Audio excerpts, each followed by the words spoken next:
Olá, meu amigo, meu aluno, meu camarada. Vamos que vamos a um curso de exercícios, questões por assunto da Banca CESP para o Tribunal de Contas do Estado da Paraíba, tá legal? TCE-PB. Bom, vamos lá. Vamos falar um pouco sobre o curso, rapidamente.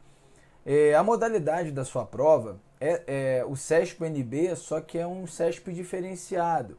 É um CESP atípico. Ou seja, normalmente o CESP ele faz provas para você julgar como certo ou errado algum comentário sobre um item, né, qualquer. Neste caso, não. Nós teremos uma prova múltipla escolha. Né? Isso normalmente acontece em concursos de tribunais. Né? Por quê? Porque normalmente tribunais são elaborados pela Fundação Carlos Chagas, por outras bancas, né, que trabalham com a ABCDE. Pela cultura, os tribunais, geralmente, quando o CESP ganha, né, o processo lá de licitação para realizar o concurso, ele respeita, né, é uma exigência normalmente do tribunal. Então ele faz uma prova ABCDE. Só que isso, né, deixa um pouco mais difícil, né, a nossa vida. Por quê? Porque, por exemplo, a gente vai falar de pronomes. Mas numa questão de pronomes do CESP, certo e errado, ela é só de pronome. Legal. Mas quando você tem a BCDE, a questão ela é mista. Então, quando você fala em questão pura, por assunto, purinha do assunto tal, poxa, é difícil você achar um ABCDE uma questão de um assunto só. Então, o CESP, no ABCDE, é uma questão que envolve, no mínimo, 3 assuntos.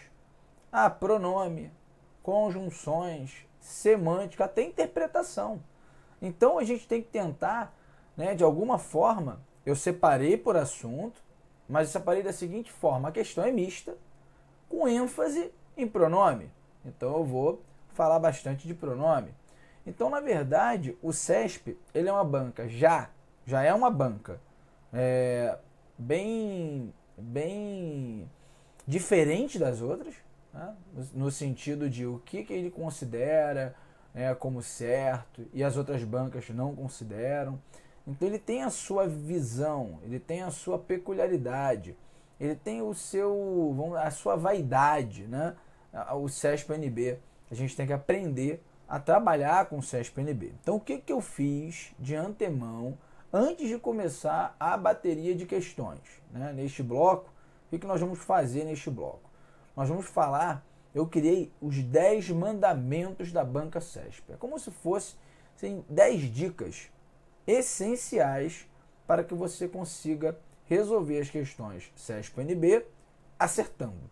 Né? O que considera, o que não considera, como é que eu faço a análise de um enunciado, como que normalmente vem. Então, assim, fique atento, né, neste bloco em relação a essas dicas. Por quê? Porque as dicas servirão para todo o curso. Então, assim, em língua portuguesa, a gente tem que ter muito cuidado, porque uma palavrinha trocada muda todo o sentido. Uma vírgula fora do lugar muda todo o sentido de uma frase. Então, eu quero que você tome bastante cuidado, quero que você preste bastante atenção nas dicas que eu preparei para você. Vamos chamar de 10 mandamentos, né, da Banca CESP. E se você for fazer uma prova sendo elaborada pelo CESP depois do Tribunal de Contas, você vai usar esses 10 mandamentos que eles vão te ajudar bastante no dia do seu concurso, tá legal? Sou o professor Pedro Henrique, estamos aí no portal Silvio Sandê. Grande abraço, Silvio. Muito obrigado pelo convite. Valeu. Bom, vamos ao que interessa. Pedro, os 10 mandamentos aí, né, da Banca CESP. Né? Como é que ficam esses 10 mandamentos da Banca CESP? Vou colocar aqui, ó. Vamos lá. Primeiro mandamento. Não confundirás correção gramatical com sentido original. Isso aqui é uma coisa que cai praticamente em todas as questões da Banca CESP. Uma coisa é correção gramatical, outra coisa é sentido original, outra coisa é quando ele pede os dois. Então, olha só, tu tens de ter atenção ao enunciado. Em muitas questões, o examinador apresenta uma proposta de reescrita de algum trecho do texto. Ele vai pedir para você reescrever, ele vai trocar algumas palavras, vai colocar ou uma estrutura que estava numa posição, sei lá, na ordem direta e vai inverter. Enfim, ele vai pedir alguma reescritura. Se o enunciado falar apenas em correção gramatical, não te preocupes com o sentido. Então a gente fica, mas... Porque normalmente a gente pensa, reescritura envolve correção gramatical e sentido. No CESP é bem claro isso no enunciado da questão. Ou ele quer só correção gramatical, ou ele quer só o sentido, ou ele quer os dois. O mais comum é quando ele envolve os dois, tanto a correção gramatical como o sentido original. Então, se você muda de um pretérito perfeito para um pretérito imperfeito, gramaticalmente não tem erro em determinado contexto. Mas, semanticamente, você sabe que o pretérito perfeito é um passado pontual, é um passado acabado, e o imperfeito é um passado impontual, é um passado durativo. Então, semanticamente, ele não preservou o sentido original da frase. Então, a gente tem que tomar cuidado. Mas antes de começar a avaliar, eu tenho que olhar o enunciado, o que ele está pedindo, o comando da questão. Então, a gente tem que sempre olhar para o comando da questão. Né? Comando da questão. O comando da questão na banca CESP é o diferencial. E você tem que respeitar exatamente o que está no comando da questão para acertar a questão da banca CESP. Tá legal?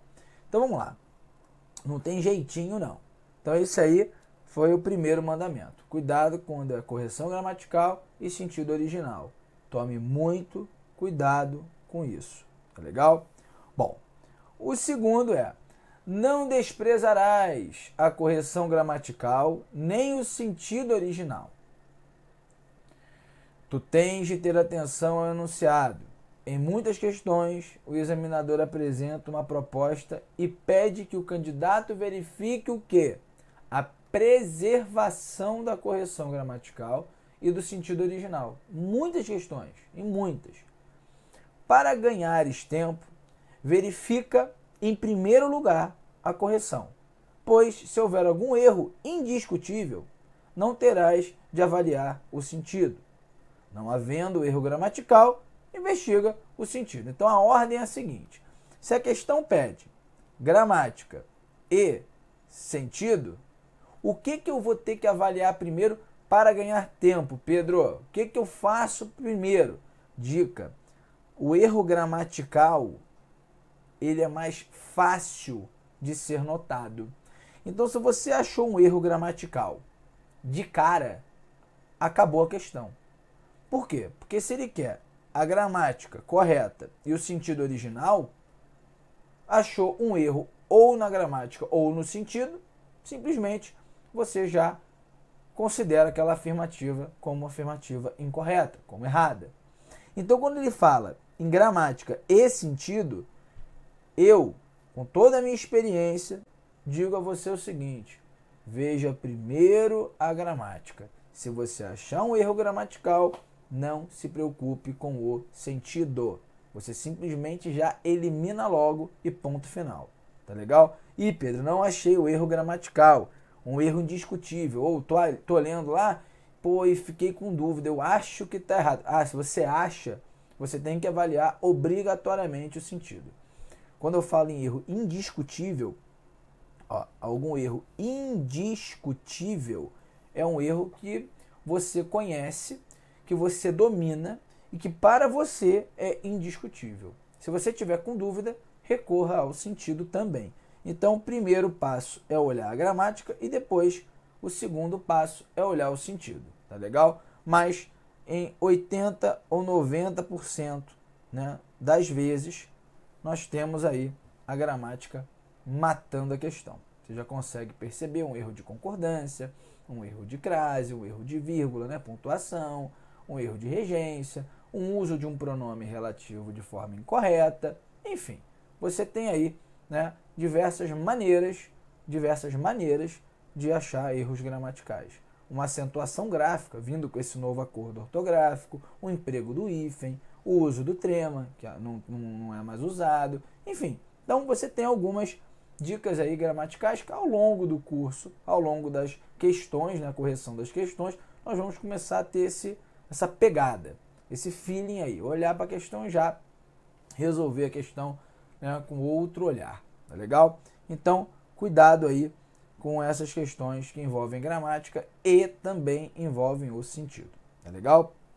Então, o segundo mandamento já foi. Vou botar aqui, ó, o primeiro também. Legal. Terceiro mandamento, olha aí, hein? Não confundirás sentido original com coerência textual. Por vezes, uma reescritura até altera levemente o sentido original, mas o novo sentido continua coerente com as ideias gerais e de determinada passagem ou mesmo do texto inteiro. Lê atentamente o enunciado. Então, olha só. Uma coisa que eu falar assim, ele quer o sentido original. Beleza. E coerência textual. Quando você fala em coerência textual, não necessariamente está vinculada a sentido original. Você tem uma frase qualquer e que tem o sentido original, né? A sua nova frase, e é coerente, ou seja, tem sentido e também é coerente. A sua nova frase, que é a reescritura, ou seja, 1 e aqui é 1.1, vamos dizer assim, ela tem o mesmo sentido? Não, mas ela continua coerente. E o que a questão está pedindo? Mantendo uma coerência textual, ou seja, de acordo com o texto, ainda é coerente aquilo que está sendo falado, aquilo que foi reescrito? Está sendo coerente. Ele preservou exatamente o sentido original? Pô, não, mudou um pouquinho, mas a questão pediu isso para ficar com o mesmo sentido original ou só pediu para ser coerente? Então depende, né? Depende da questão. Cada questão é uma questão.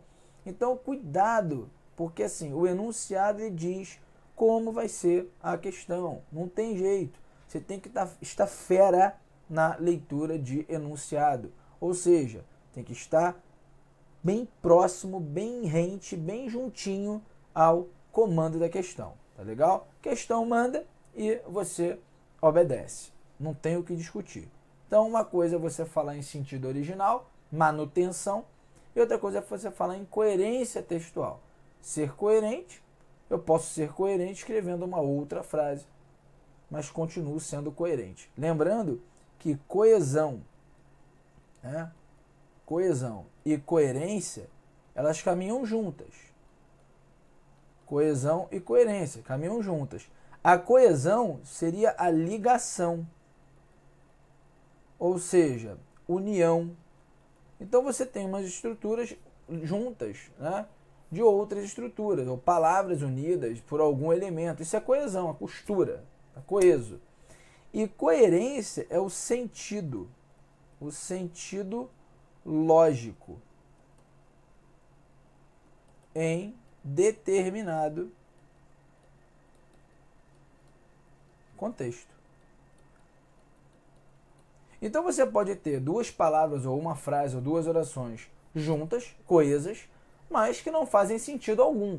Por quê? Porque o elemento que você usou para unir não foi um elemento que deu uma coerência, que deu um sentido lógico àquela estrutura. Por exemplo, ele estudou muito, logo não passou. Pô, não é lógica. Se o cara estuda muito, a conclusão que chega é que passou. Mas não. Mas eu usei um logo. Não. Então é oposição. O melhor elemento de coesão seria o quê? O mais, o porém, o entretanto, o todavia, o não obstante, enfim. Alguma conjunção, alguma locução conjuntiva que indique o quê? Uma oposição entre ideias. Essa é a grande sacada aí da coesão e da coerência. Vamos lá, estou falando, né, no sentido amplo da coisa, a gente vai pegar questão por questão. Mas isso aqui já dá uma boa direcionada aí no raciocínio quando você fala do CESP. Estudar para a banca CESP tem que ser só para ela. Não dá para dividir atenção. Pedro, eu fiz muitas questões da FCC e agora posso fazer um pouquinho da FGV? Rola, pode fazer. Mas assim, o CESP não tem como dividir a atenção. Você tem que ficar especialista na banca CESP. Tá legal? Bom, 4. Não te afastarás do enunciado. Não deixes o teu cansaço atrapalhar. A banca CESP faz variações. Ora fala em preserva, ora em não preserva, ora em manteria, ora em não manteria, ora fala em correção, ora fala em incorreção, etc. Tu precisas manter a vigilância e a confiança, ou seja, leia com muita atenção. Quando você fica cansado, é natural que a sua atenção diminua. Então você tem que treinar para que isso não ocorra. Então, destacar essas palavras no enunciado, tentar de fato entender o que ele está pedindo. Quando você fala assim, ó, tal manteria a correção gramatical, significa que manter a correção gramatical, permanece a correção gramatical. Se ele fala assim, permanece a correção gramatical, significa que o que ele escreveu estava certo e a nova proposta também vai estar correta. Então eu tenho que tomar um cuidado danado com isso. Tá legal? Então o item 4 aí é para a luta contra o cansaço. Tá legal? A luta contra o cansaço. Então vamos lá. Questão 5. 5. Quinto mandamento. Então no quinto mandamento nós temos: não deixarás de identificar o referente textual. A banca CESP sempre pede que o candidato identifique o referente ou antecedente de um pronome ou de uma expressão. Na frase, por exemplo, Lula teve uma doença, mas ele soube lidar com ela. Os pronomes ele e ela têm, respectivamente, os referentes Lula e doença. Ou seja, ele está para Lula e ela está para doença. Então, quando você trabalha com referente, é importante que você entenda que referente é diferente de referenciador.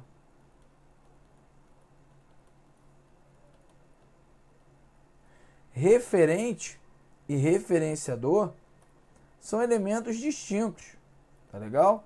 Referente é aquele que sofre o apontamento.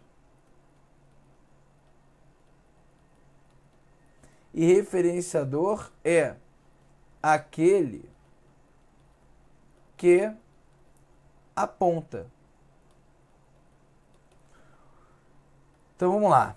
Eu coloco aqui, ó, Lula teve uma doença, mas ele soube lidar com ela. Perceba o seguinte: se eu colocasse apenas mas ele soube lidar com ela e esquecesse a parte anterior do texto, você não teria sentido, né? Ninguém entenderia nada. Ou seja, para saber o sentido deste carinha aqui, do pronome ele, eu preciso apontar para quem? Para Lula. Então, neste caso, este aqui é o referenciador. E este aqui é o referente. No outro, ó, ela vai apontar para quem? Para a doença. Então, ela se apontou, é o referenciador. E doença é o seu respectivo referente. É claro que nós vamos aprofundar isso ao longo do curso, né, na parte da correção das questões. Eu vou falar em referente anafórico, catafórico, deítico, Tudo que envolve referenciação textual, seja intratextual ou extratextual, vai ser dito na correção das questões. Anáfora, catáfora, endófora, exófora, deítico, tudo isso. Nós vamos trabalhar com tudo isso. Inclusive, falando dos pronomes demonstrativos, né, que são cobrados assim ao extremo na banca CESP. Então, vamos, né, por etapa aí. Então, nós temos aí o 5º mandamento, cuidado. O 6º, não, deixa-me colocar a caneta vermelha, não deixarás de perceber que uma vírgula pode mudar o sentido da frase. É o caso, por exemplo, das orações adjetivas, ou seja, aquelas principiadas por um pronome relativo. A gente vai falar disso nas questões. Na frase, por exemplo, o político que mente merece punição, você não tem as vírgulas, isolando a oração que mente. Ou seja, ela é uma oração subordinada adjetiva, só que aqui ela é restritiva. Quando você coloca entre vírgulas, né? Cadê? Ó, ela é uma oração subordinada restritiva. Colocar essa oração entre vírgulas não gera erro gramatical, mas altera o sentido original. Então, cuidado, que vai alterar. Ela passa a ser uma explicativa. Então, a restrição, ela gera uma oposição. Como assim? Quando eu falo o político que mente merece punição, eu estou dizendo que somente o que mente. Ou seja, apenas o que está mentindo, apenas aquele que mente. Então, eu posso afirmar que existe pelo menos um que não é mentiroso nesse contexto. Eu posso garantir isso, porque senão não haveria lógica usar uma restrição se todos fossem mentirosos. Não haveria lógica usar uma restrição.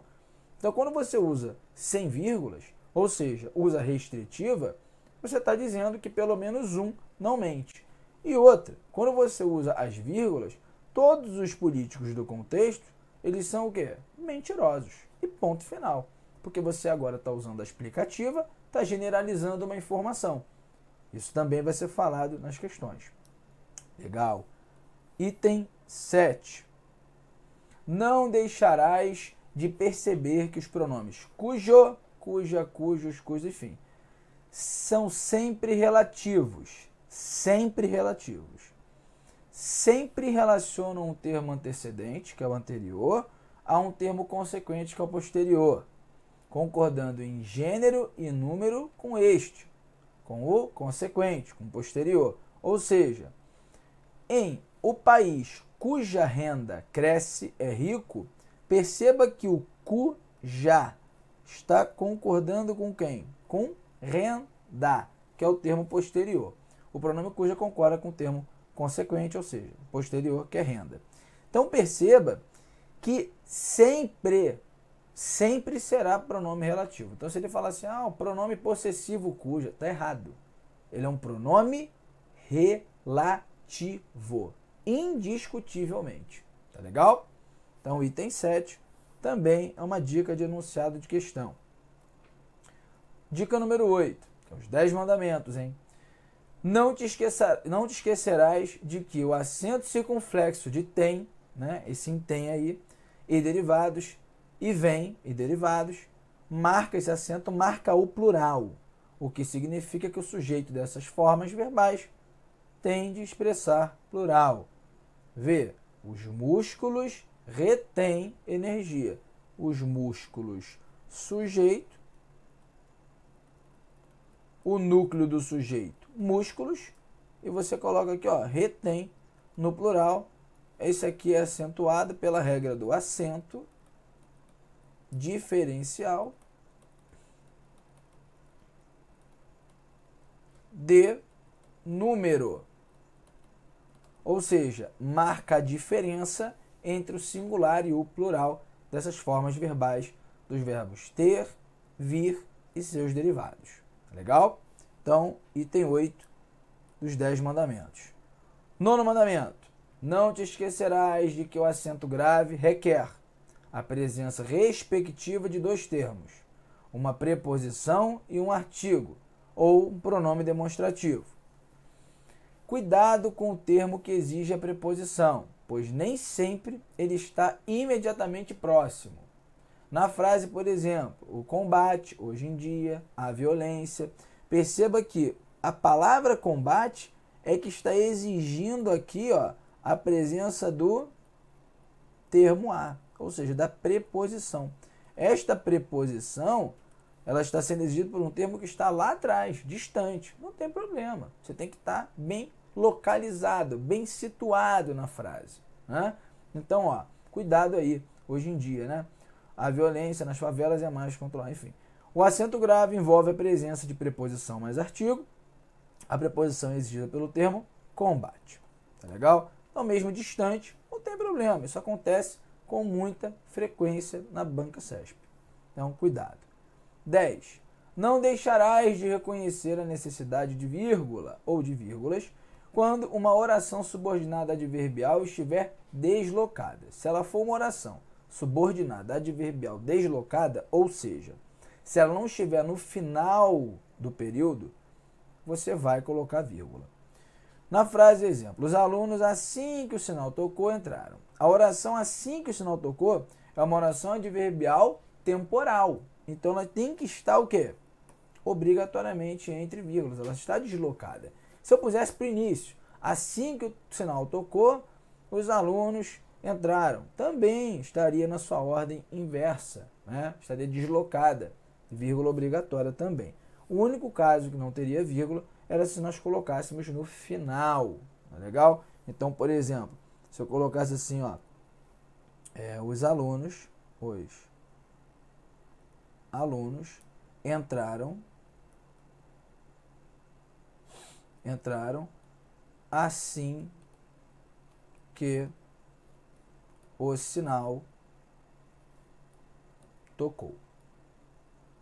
Quando eu faço isso, coloco uma vírgula aqui, entenda que a oração subordinada adverbial temporal, ela não está na ordem inversa.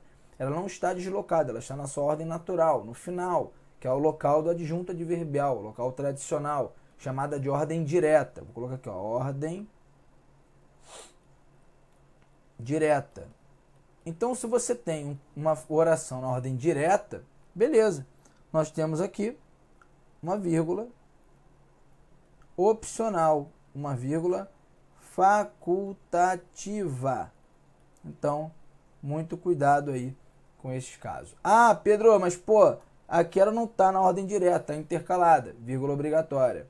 Vírgulas, na verdade. Ah, se eu colocasse no início, assim que, vírgula obrigatória. Só vai ser facultativa se ela estiver no final, opcional. Tá legal? Item 10. Então, os 10 mandamentos, eu criei um mandamento extra aí, ó. Tá legal? Não te desesperarás. Tu precisas manter a tranquilidade, a fé e a confiança. Eu, professor Pedro Henrique, confio em ti. Tá legal? Então você vai para a sua prova, confiando nesses 10 mandamentos, e você já vai ter um passo bem à frente em relação aos outros candidatos. Não adianta você começar a fazer as questões sem ter essas 10 dicas aí. Tá legal? E é claro, tranquilidade, fé e confiança. Você tem que confiar em você mesmo. E eu já confio. Conte comigo. No próximo bloco, nós iniciaremos a correção das questões. Tá legal? Muito obrigado. Fique com Deus. Valeu. Muito obrigado.